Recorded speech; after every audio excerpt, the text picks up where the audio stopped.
कि वर्षों वनों में घूम घूम बाधा विघ्नों को चूम चूम पांडव आए कुछ और निखर, सौभाग्य न सब दिन सोता है देखे आगे क्या होता है। तो ये मेरा सौभाग्य है कि आज आप सभी के चेहरे पे जो खुशी है उसका कारण मैं हूँ। आपका बहुत बहुत धन्यवाद, आभार। मैंने सुखों का दौर देखा, मैंने दुखों का दौर देखा, मैंने दुनिया का शोर देखा। आज मैंने आपकी दुआओं का सफलता के पीछे मेरे माता और पिता दोनों का बहुत बड़ा योगदान रहा। मेरे माता पिता का जो जीवन है वो जितने संघर्ष शायद हमने नहीं देखे उससे ज्यादा संघर्ष मेरे माता और पिताजी ने देखे हैं। सन 2001 की बात है जब हम ज्ञानपुरा से जयपुर गए, तो इसके पीछे जो मुख्य कारण था वो बच्चों की शिक्षा का ही था। मेरे पिताजी के फ्रेंड है धर्मेंद्र अंकल, उन्होंने पापा को बोला कि अगर आपको अपने बच्चों को पढ़ाना है तो आपको जयपुर शिफ्ट हो जाना चाहिए। तो इसलिए हम 2001 में ज्ञानपुरा से जयपुर गए, और अगर मेरे पिताजी ने वो डिसीजन नहीं लिया होता तो शायद आज मैं आपके सामने एक न्यायिक अधिकारी बनकर नहीं खड़ी रहती। इसके बाद मैं अपनी माता श्रीमती सरताज देवी का भी बहुत बहुत धन्यवाद देना चाहूंगी, क्योंकि मम्मी ने मुझे कभी भी किसी भी चीज के लिए रोका नहीं कि कितने भी बजे तक पढ़ना है, कहीं भी जाना है, ठीक है कोई बात नहीं। इसके बाद मैं धन्यवाद देना चाहूंगी मेरे पूरे परिवार का। अब मेरा जो न्यायिक अधिकारी बनने का जो सपना है वो उसकी शुरुआत कहाँ से हुई, तो मैं जब 6th क्लास में थी तब मेरे भाई साहब हैं शक्ति सिंह शेखावत, उनका न्यायिक सेवा में चयन हुआ। तब मैं उनसे मिली तो नहीं, परंतु मैंने अखबार में ही पढ़ा या घर वालों ने मुझे बताया कि जो शक्ति दादा है उनका आरजेएस में सिलेक्शन हो गया। तो तब मैंने जो उनकी देखा कि गांव वाले इतने खुश हैं सब है, तो मेरे बाल मन ने डिसाइड कर लिया कि मुझे भी आगे जाके न्यायिक सेवा में ही अपना करियर बनाना है।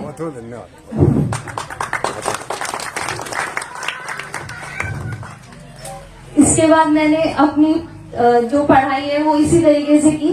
12th के बाद 5 ईयर लॉ कॉलेज में एडमिशन लिया और वहां से 5 ईयर लॉ किया। फिर 2021 की बात है जब हमारे साथ एक बहुत ही दुर्भाग्यपूर्ण घटना हुई कि हमें पता चला कि मेरे पिताजी स्वर्गीय अमर सिंह शेखावत को कैंसर हो गया।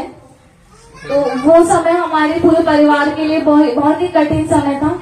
हम एक संयुक्त परिवार में रहते हैं तो उसका बहुत सपोर्ट रहा और हमने बहुत प्रयास किया कि हम अपने पिताजी को बचा सके, लेकिन दुर्भाग्यपूर्ण हम उन्हें नहीं बचा पाए।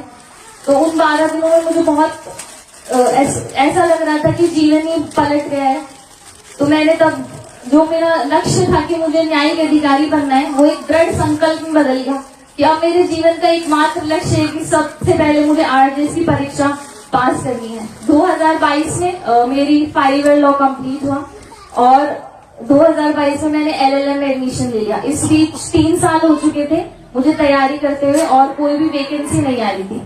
तो मुझे बहुत ही निराशापूर्ण लग रहा था कि सिपाही तो तैयार है लेकिन मैदान ही नहीं है। तो 2023 के अगस्त में जूनियर लीगल ऑफिसर की भर्ती नोटिफाई हुई। मैंने उसका फॉर्म भरा और मैंने अपना जो पूरा फोकस है उस एग्जाम पे शिफ्ट किया कि चलो आरजेएस को नहीं, पहले जैसे मेरे पापा कहते हैं कि जो भी सबसे पहले थाली में मिले उसे ग्रहण कर लेना चाहिए। तो मैंने जेएलओ का एग्जाम दिया, उसका इंटरव्यू दिया, उसके बाद रिजल्ट आया और मेरा एग्जाम क्लियर हो गया। तभी मेरे घर पे सबने ऐसे बोला कि गांव चलते हैं, गांव वाले बहुत खुश हैं तो तेरा स्वागत करा लेते हैं। पर मैंने मना कर दिया कि मम्मी मेरा तो लक्ष्य आरजेएस बनना है, तो जिस दिन मैं आरजेएस बनूंगी ना उसी दिन गांव जाऊंगी। फिर इसी बीच अप्रैल में आरजेएस की वैकेंसी आ गई। मैंने एज ए जेएलओ जेडी में ज्वाइन किया।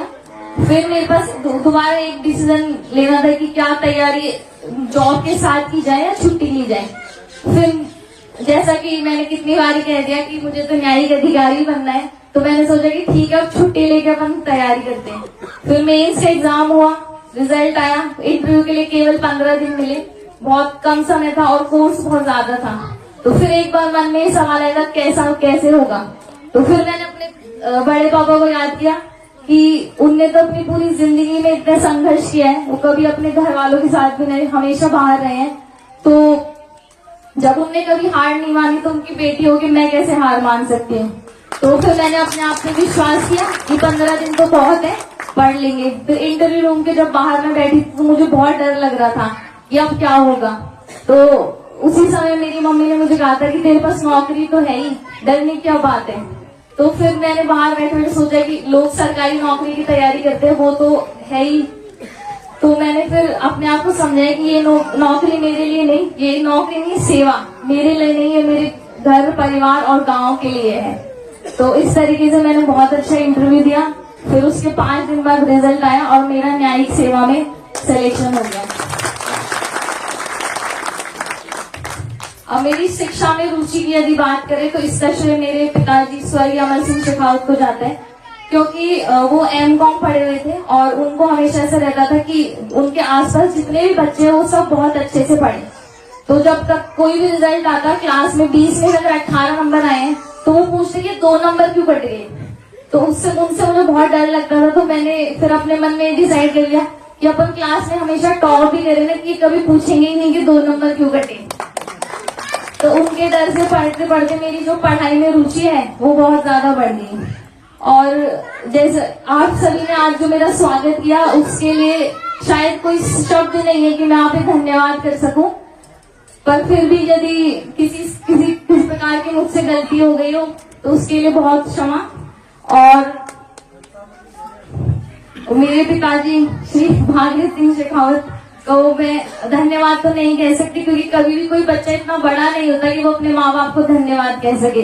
तो मम्मी और पापा से मेरा निवेदन है कि मुझे आशीर्वाद दे कि आगे मैं जो भी अपनी नौकरी करूं उसमें उनके जो दिए संस्कार हैं उन्हें आगे ले जा सकूं।